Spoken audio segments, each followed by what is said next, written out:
Bonjour et bienvenue dans le monde du Goro Loco. Alors dans cette vidéo, on va voir comment installer le BL Touch sur la Artillery Genius. Super facile l'installation quand ça va bien. Je vous explique, j'ai eu pas mal de problèmes à installer le BL Touch. Puis je vais vous expliquer ça.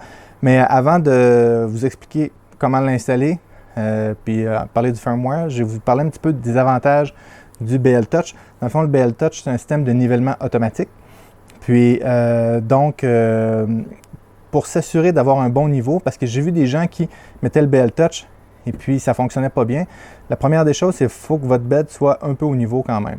Alors moi, de la façon que je fais pour mettre mon bed au niveau, pour commencer, là, pour m'assurer que c'est quand même assez droit, c'est qu'avec quelque chose, n'importe quoi pour mesurer, je viens m'assurer que mon axe des mon axe des X est à la même hauteur là, de chaque côté. Puis je recule mon bed comme ça, puis je m'assure que c'est à peu près exact, à plus ou moins, je dirais 0,1 mm. Puis là, je sais que mon bed est à peu près au niveau. Ça, c'est ma première étape. Puis ensuite, je ne touche plus à mon bed, puis je fais juste des nivellements à partir du BL Touch. Si vous avez 2 cm de décalage entre un coin et l'autre, ce serait peu probable, là, mais c'est une exagération. Le BL Touch ne pourra pas, du moins le firmware ne pourra pas compenser pour une aussi grosse dénivellation. Aussi, lorsque vous installez un BL Touch, ça se peut que si le Baby Stepping est activé, okay, comme le firmware que je vais vous fournir, le Baby Stepping est activé, vous allez entendre un genre, ça ressemble un petit peu à un craquement.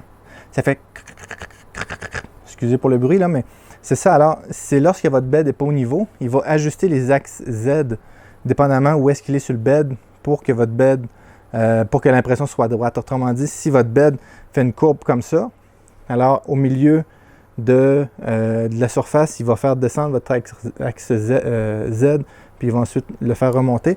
Puis, étant donné que c'est des baby steps, c'est des petits mouvements qui semblent assez brusques, donc ça sonne comme un craquement. Bon, est-ce qu'elle va imprimer mieux? Non. Puis c'est quoi l'avantage? Parce qu'une fois que le bed est fait manuellement, en temps normal, ça ne bouge pas beaucoup, surtout que celle-ci a une structure quand même assez rigide. C'est que des fois, je vais mettre mon Wham Bam par-dessus. Le Wham Bam, j'ai déjà un verre dessus avec mon Wham Bam que je viens mettre par-dessus. Je vais juste m'assurer que mon axe est assez j'ai enlevé le filament. Donc, ce que je fais, je viens le mettre par-dessus mon bed actuel. OK, là, oui, je sais, ça fait très lourd, mais j'imprime lentement dans ce temps-là. Et puis, je mets 2 clips. Il va détecter le Wham Bam. Comme ça, ma buse n'ira pas frapper sur mon Wham Bam ou sur le verre ou peu importe. La raison pour laquelle je mets un Wham Bam, c'est qu'il y a certains matériaux qui adhèrent mal. J'ai certains beds qui ont une surface comme celle-ci que le PG ne veut pas du tout coller dessus. Donc, je mets un Wham Bam ou un verre dessus avec du fixatif à cheveux. Si je mets le Wham Bam, juste le Wham Bam. Si je mets juste un verre, c'est du fixatif à cheveux que je mets dessus pour que ça colle bien. Ou il y en a qui disent que ça fonctionne bien aussi avec un verre sablé, quelque chose de même. Mais la surface de la Genius va quand même bien avec le PG.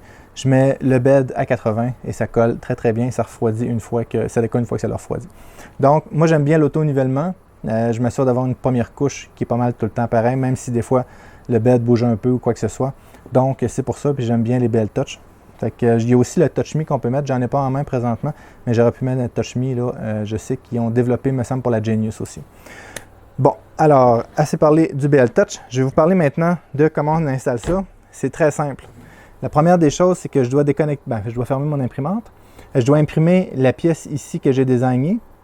Je l'ai désignée pour qu'elle ait des ajustements après. Donc, vous allez voir, il y a une vis. En passant dans la pièce, j'ai fait un trou pour un insert. C'est une pièce de métal qu'on rentre à chaud dans le plastique. Puis comme ça permet d'avoir des filets en métal dans du plastique. Je vous recommande, ça ne vaut pas si cher que ça. Là, vous pouvez en achetez-en quelques-uns. Puis ça, c'est pour du M3. C'est M3 par 5. Autrement dit, il y a 5 mm de profond. Puis pour une vis de 3 mm. Le trou est fait pour ça. Sinon, je vais mettre aussi une autre pièce là, qui a un trou pour mettre directement une vis M3 dedans. C'est du M3 par 10. D'accord? Donc, pour tenir ça. Donc, vous avez le modèle qui a un insert en métal, l'autre qui vise directement dans le plastique. Puis, aussi, vous voyez ici, j'ai mis les ressorts après le BL Touch. Le BL Touch vient des ressorts. Puis, la plupart des gens ne les mettent pas. Je vais vous expliquer à quoi servent les ressorts. Alors, si, pour une raison X, ma pin baisse ou simplement mon print décolle et puis vient accrocher dans ma buse, je vais vous montrer ce qui se passe. Voyez-vous, les ressorts permettent à mon BL Touch de bouger un peu avant-arrière puis sur les côtés. ça évite de briser mon BL Touch. Donc, si vous avez les ressorts, mettez-les de cette façon-ci. Comme ça, s'il y a quelque chose qui accroche le BL Touch, ben, ça n'arrache pas tout le truc. Puis, ben, ça va vous sauver l'achat d'une pin parce qu'on peut changer juste la pin, mais la pin vaut 18 $ canadiens, je crois. Donc, elle est assez coûteuse. Si vous avez un vrai BL Touch, il y a d'autres modèles, là, à ça, sont en plastique. Puis, je crois que lorsqu'on achète un BL Touch, ça vient avec une pin extra. Mais des fois aussi, ça peut casser le support ou la base du BL Touch, dépendamment comment l'accident arrive. Bon. Fait qu'une fois que vous avez installé ça, vous enlevez la nappe de câble qui est ici. Vous enlevez les deux vis et vous enlevez le capot. Et vous allez voir, je vais le montrer à la photo, il y a 5 fils à brancher. Comme c'est exactement écrit là-dessus, on voit les couleurs, là, les couleurs qui sont affichées. Et voilà, ça c'est l'installation physique. Ensuite de ça, vous devez mettre à jour le firmware. Pour mettre à jour le firmware, ça se fait par le port USB avec Arduino. Vu que c'est une carte Gen L, je vais mettre dans le lien, dans les notes de la vidéo, le lien pour, je montre comment faire pour la Tornado, mais c'est exactement le même principe pour elle. Vous prenez le firmware, vous l'uploadez là-dessus. C'est pas une carte 32 bits, donc je ne peux pas le faire à partir de l'écran TFT. Alors ça, c'est pour la mise à jour de la carte mère. Maintenant, il faut faire la mise à jour de l'écran TFT parce que l'écran TFT a aussi son firmware. Pour l'écran TFT, vous mettez tous les fichiers à la racine de la carte SD. Vous mettez la carte SD dedans et vous allumez l'imprimante et il va mettre à jour l'écran TFT. Il faut faire les deux parce que par défaut, le firmware n'est pas fait pour supporter le BL Touch. Donc, il a fallu changer. Puis, j'active aussi le baby stepping dessus et différentes choses. C'est le firmware d'Artillery. Ben, c'est ça. Donc, c'est le même firmware. C'est juste que j'ai activé quelques fonctions dessus. Bon. Une fois que ça c'est fait, ben, le BL Touch est prêt à fonctionner tout simplement. N'oubliez pas que si vous avez de la misère et que ça marque une erreur par rapport à U8 Glib, vous devez installer la librairie U8 Glib. Alors, il y a plein de procédures là-dessus. Regardez sur Internet comment installer la librairie U8 Glib dans Arduino. C'est probablement l'erreur la plus commune. Autre chose. D'accord?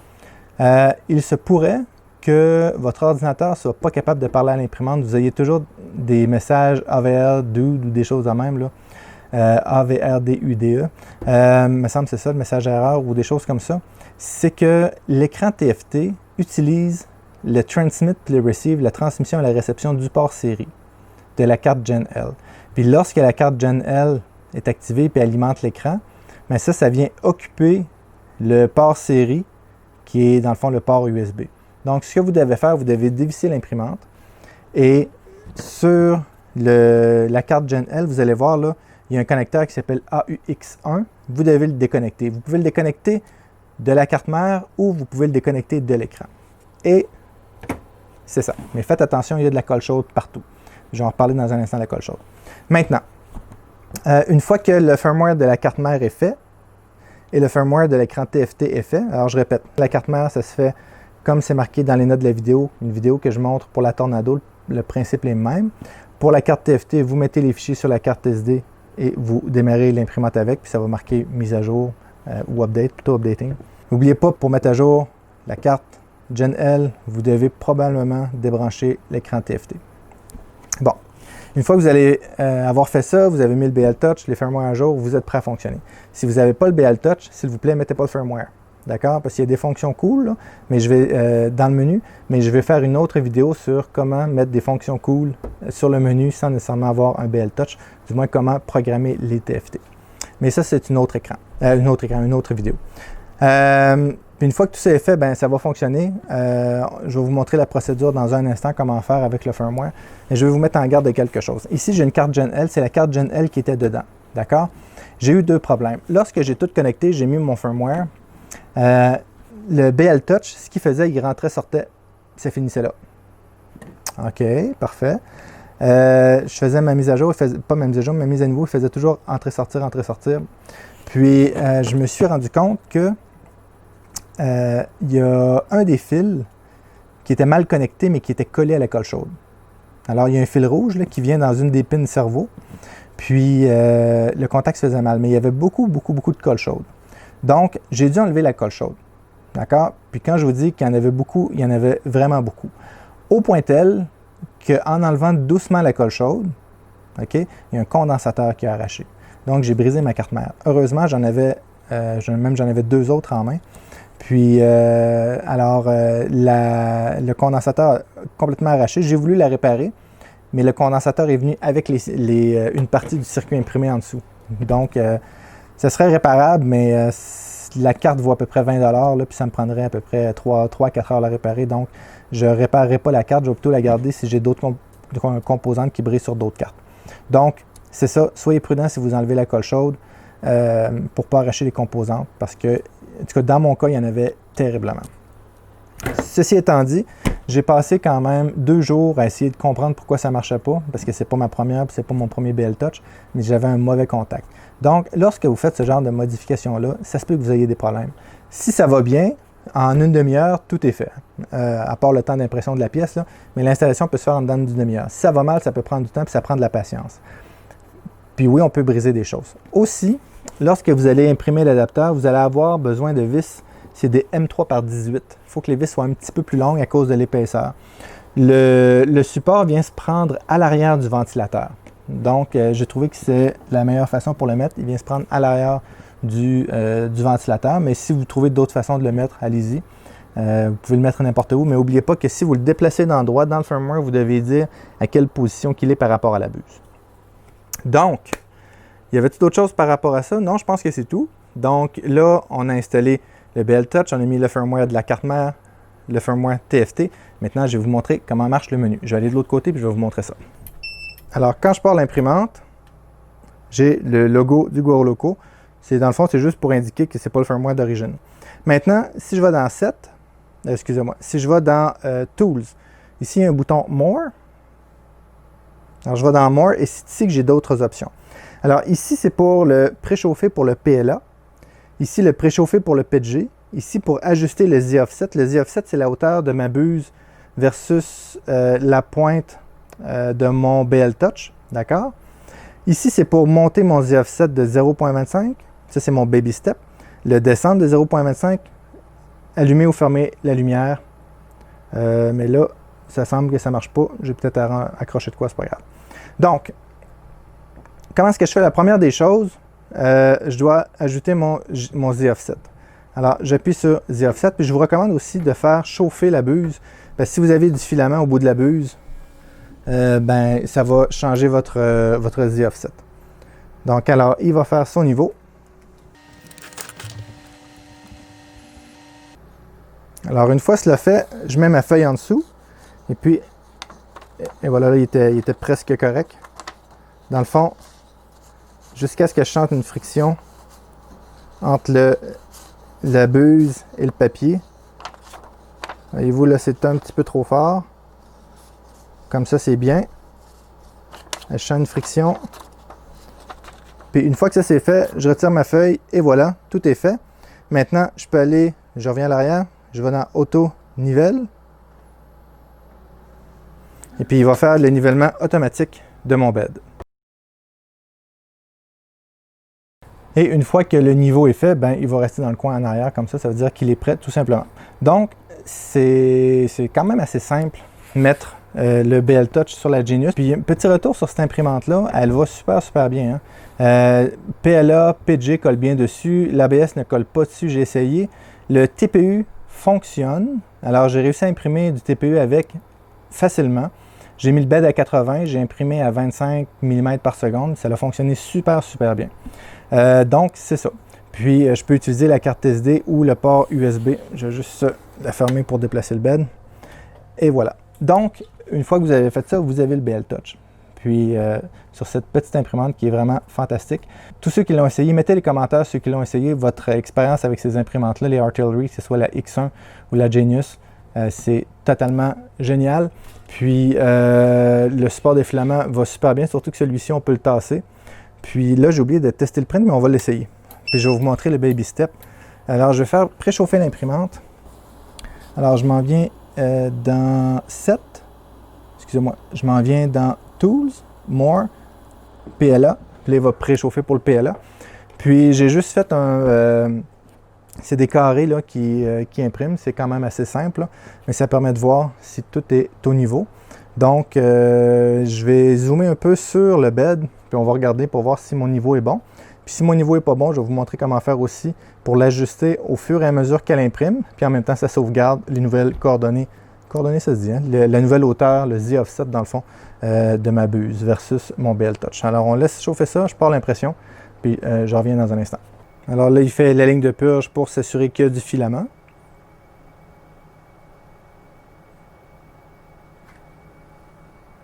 Alors ça a l'air quand même bien. Ça a l'air quand même bien.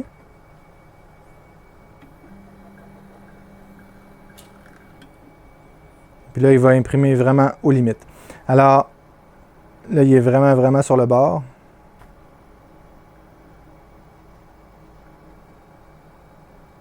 Bon, si ma ligne colle mal à mon bed, c'est probablement que mon bed est trop loin un petit peu. Donc, je peux venir dans Options, More. Et puis ici, vous voyez, j'ai les mêmes options. Up, Down. Alors, je peux monter ou baisser mon bed. Comme là, ici, est un petit peu haute. Donc, je vais la baisser de 0.25. Et puis, c'est pas instantané. Hein, c'est que la carte TFT va envoyer des G-codes à la carte mère, mais ça peut prendre un certain temps avant qu'elle le traite. Donc, si vous ne voyez pas un changement immédiat, c'est normal. Attendez que quelques G-codes se passent parce que, mettons, du point ici à là, c'est un G-code. Puis, des fois, il peut en garder, mettons, une dizaine de G-codes en buffer à l'intérieur. Donc, il va passer au 11e G-code. Donc, attendez un petit peu. Mais là, je pense que si je le baisse de 0.25, ça devrait être bon.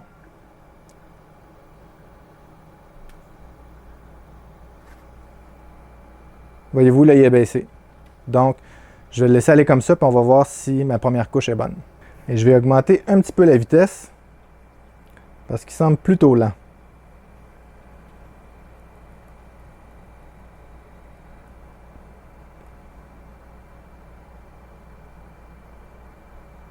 Alors, vous voyez, j'ai changé la vitesse, mais il n'a pas encore changé là, parce qu'il n'a pas encore reçu le G-code d'augmenter la vitesse. Là, ce que vous allez voir que ça va imprimer plus vite, c'est parce que le G-code va avoir changé. Et voilà, donc c'est comme ça que j'arrive à calibrer mon imprimante, du moins pour m'assurer que la première couche est bonne. Ce G-code-là, je ne le mettrai pas nécessairement dans Thingiverse parce qu'il est vraiment très simple, c'est juste des carrés, là. Mais vous pouvez utiliser n'importe quel autre G-code de calibration pour le faire. Parce que celui-là, bon, je sais qu'il y a quelques défauts dedans, c'est pour ça que je ne le mets pas public, mais je pourrais en faire un éventuellement et le mettre public, là. Mais il y en a déjà plein sur Thingiverse. Donc, ça ressemble à ça, c'est vraiment pas plus compliqué que ça. Comment coûte la modification? Bien, écoutez, vous avez besoin d'un BL Touch. Si vous prenez un original, ça coûte autour de 60 $, 50-60 $. Ensuite de ça, vous avez besoin peut-être de 20 ou 25 sous de filament pour faire la pièce. Si vous avez des inserts de métal, calculez à peu près entre 10 et 25 sous à peu près de l'insert. En général, ça se vend en paquet, donc vous avez peut-être pour un 5 $. Vous allez avoir pas mal d'inserts avec ça. Ensuite de ça, deux vis. C'est des M3 par 18. Alors ça non plus, ça coûte pas cher. Ça coûte à peu près 5 sous chaque peut-être, si vous les achetez en lot. Je vous recommande tout le temps d'avoir plein de vis à la maison. Ils vendent des kits de vis hexagonales, principalement du M2, M3, M4 et M5. Si vous avez à choisir, choisissez M3, M4, M5. C'est surtout M3, M4, c'est les plus utilisés. M5 pour les structures, M2 des fois pour les ventilateurs, les choses de même, les petits ventilateurs, là, les radios, là, les 4010. Les autres, souvent ça va être de ce genre de vis-là qu'ils ont besoin. Donc, ayez-en quelques-unes à la maison. C'est toujours pratique. Puis, un petit peu de temps. Puis, si vous brisez votre carte mère comme moi j'ai fait, ben rajoutez un 20-25 $ pour la carte mère avec un peu de temps. Puis, c'est ça, soyez prudent quand vous enlevez la colle chaude. Ce que je pourrais aussi vous recommander, c'est que si vous avez un fusil à air chaud, alors faites chauffer la colle un peu avant de l'enlever, ça aide un petit peu. Donc, recommandation aux gens d'Artillery, soyez moins généreux sur la colle chaude. Une petite goutte, ça va. Creality, par exemple, va mettre une petite goutte sur le connecteur et c'est suffisant. Mais eux, ils ont été très, très généreux. Donc, peut-être, je pense pas que c'est un défaut de l'imprimante, c'est plus ceux qui l'ont fait et qui ont été trop généreux là, du coup, pour la mienne. Peut-être que la vôtre ne sera pas comme ça. Donc, mon niveau a de l'air fantastique ici. Ça tient bien. La hauteur est bonne. Merci beaucoup aux supporters de la chaîne qui sont ceux-ci.